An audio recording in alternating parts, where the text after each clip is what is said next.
تاکہ میرے پڑوس میں بسے ہوئے مختلف سیاسی عقائد کے لوگ ایک دم چونک پڑیں اور مجھے منہ بھر بھر کر گالیاں دینے لگیں۔ کتنی خوشی کی بات ہوگی کہ ایک بار تو سب کے دل پر ایک چوٹ سی پڑے، ایک ہی درد اٹھے، ایک ہی جذبہ پیدا ہو، میں اپنا نعرہ بلند اور بلند کرتی جاؤں، سڑکوں پر، گلیوں میں، شہروں، یہاں تک کہ گاندھی جی کو اپنے اکھنڈ ہندوستان اور مسٹر جناح کو اپنے پاکستان کی ایک حقیقی اور ٹھوس شکل نظر آ جائے، یعنی برطانوی ہندوستان زندہ باد۔ مگر میری توبہ، میں کر ہی کیا سکتی ہوں سوائے بستر میں لیٹ کر رات گئے تک الجھنے کے۔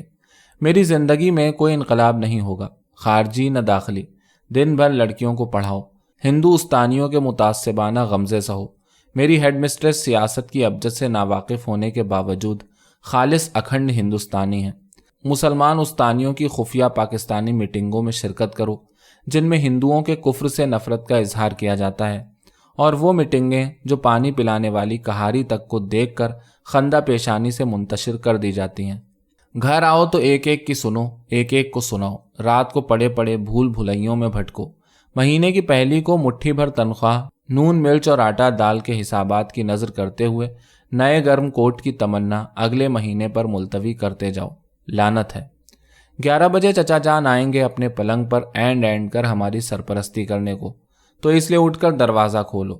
چچا جان بقول خود خدا سے ڈرتے ہیں، اس لیے ہماری سرپرستی کے لیے حاضر ہوتے ہیں، اور حکومت برطانیہ کو مہذب ملکوں کے تانوں کا ڈر ہے، اس لیے نیم وحشی ہندوستان کو نہیں چھوڑ سکتی کہ کہیں یہ ملک پتھر کے زمانے کی طرف نہ لوٹ جائے۔ کانگریس اور مسلم لیگ الیکشن کے دانے پر چونچے لڑائے ہوئے ہیں، اور میں اور میری بہن ناظمہ خوامخواہ ایک چغت سے چھوکرے کے لیے سوچ سوچ کر مری جا رہی ہیں۔ وہ چغت سا چھوکرا جسے محبت تک کرنا نہیں آتی، اور جس کی منگنی میرے رشتے کے خان بہادر ماموں کی ادھیڑ عمر صاحبزادی سے ہو چکی ہے۔ میں نے دل شکستہ ہو کر بنگال کے ایک ہائی اسکول میں ہیڈ معلمہ کی جگہ کے لیے عرضی دے دی ہے، اور ناظمہ نے خودکشی کا ارادہ ترک کر کے ایک مقامی اسکول میں معلمہ بننا گوارا کر لیا ہے، حالانکہ وہ ملازمت کو عورت کی توہین تصور کرتی ہے۔ عجیب مذاق ہے یہ دنیا۔ اللہ کرے ساری دنیا میں ایسی بارش ہو جس میں ایٹم بموں کی جھڑیاں لگ جائیں، مگر بھائی نہ جانے امریکہ اور برطانیہ نے ایٹم بم کے راز سے اللہ میاں کو واقف بھی ہونے دیا ہوگا۔ میرے سر کے اندر دھک دھک سی ہونے لگی، نہ جانے یہ دھک دھک اتنی پاؤں چلی کیوں ہے، کبھی کہیں کبھی کہیں، کمبخت سارا جسم دھڑکن بن کر رہ جاتا ہے۔ میں نے اپنا سر اٹھا کر تکیوں پر دے مارا۔ پھنیاں بھرت بھرت میں ہاری ہو موری بھیاں پرانی، گلی سے جیسے کوئی نشے میں لہکتا ہوا گزرا، مست اور بے پرواہ، اور مجھے جیسے ایک دم احساس ہوا کہ میری باہیں بھی تھک گئی ہیں۔ پانی بھرتے بھرتے تو نہیں، ہاں سینے پر بیکار پڑے پڑے، پہلو میں بے قدری سے رکھے اور سر پر ہالہ بناتے بناتے۔ اف بھائی، چولہے میں جائیں یہ بیہودہ خیالات۔ ہاں تو پھر اے اللہ میاں میری عرضی بنگال میں منظور کروا دو، بس وہاں پہنچ کر اپنی موجودہ ماتحتی کا رد عمل خوب دل لگا کر کیا کروں گی، مچھلی اور چاول ملا کر معتدل بنائی ہوئی غذا کا استعمال کیا کروں گی، اور فرصت کے اوقات میں صرف روحانیات پر کتابیں پڑھا کروں گی۔ اللہ کرے میری عرضی منظور ہو جائے۔ کھٹ کھٹ دروازے کی زنجیر کھڑکائی جانے لگی، کنڈی ہولے ہولے کھڑکانا، او راجا دھیرے دھیرے آنا۔ میرے دل میں پھر میرا درد تل ملایا، مگر دروازہ تو چچا جان کھٹکھٹا رہے ہیں۔ کم بخت، اللہ کرے کسی دن ہمارے ہاں ڈاکہ پڑے اور لمبے تڑنگے ڈاکو اس گھر کی سب عورتوں کو زبردستی اٹھا کر لے جائیں۔ کھٹ کھٹ، نوجوانی کی نیند آ گئی بڈھے فیضو کو، اور کوئی بھی نہیں اٹھتا، نہ اٹھے، میں نہیں اٹھنے کی، چاہے سردی سے اکڑ کر دم نکل جائے ان کا میری جوتی کی نوک سے، اور گھر میں آدھی آدھی رات تک۔ کھٹ کھٹ، شرم نہیں آتی کنواری بھتیجیوں کا آدھا درجن رکھتے ہوئے؟ ارے کہاں بتائی اتنی رین؟ فیضو کو شاید رحم آ گیا، چچا جان زینہ چڑھنے لگے اور مجھے غصہ آنے لگا۔ جاگ رہی ہو زاہدہ؟ ہاں ابھی رات بھی کتنی گئی ہے، چچا جان نے میرے پلنگ کے قریب رک کر کہا۔ میں نے جواب دیا۔ لو یہ مٹھائی۔ انہوں نے رومال کی پوٹلی میرے لحاف پر پھینک دی اور سب لحافوں میں ایک دم کھلبلی مچ گئی۔ بچیوں میں بانٹ دو، تبرک ہے۔ وہ اوور کوٹ اتارتے ہوئے بولے۔ بستروں سے سر بلند ہوئے جیسے واقعی سب بچیاں ہی تو ہوں۔ ادھر لاؤ، کیا ہے حضرت آپا جانی؟ تقاضا ہوا تو مجھے غصہ آ گیا اس چھچورے پن پر۔ میں نے پوٹلی اماں کے لحاف پر اچھال دی۔ کیا بخارات دماغ کو چڑھ گئے آپا جانی؟ ساجدہ نے حسب عادت ایک بےتکا سا قہقہا لگایا۔ نہیں تو کوئی بات نہیں، میں نے اپنی تلخی کو دبا کر کہا۔ میں کبھی کبھی ان سب سے خواہ دبنے لگتی ہوں۔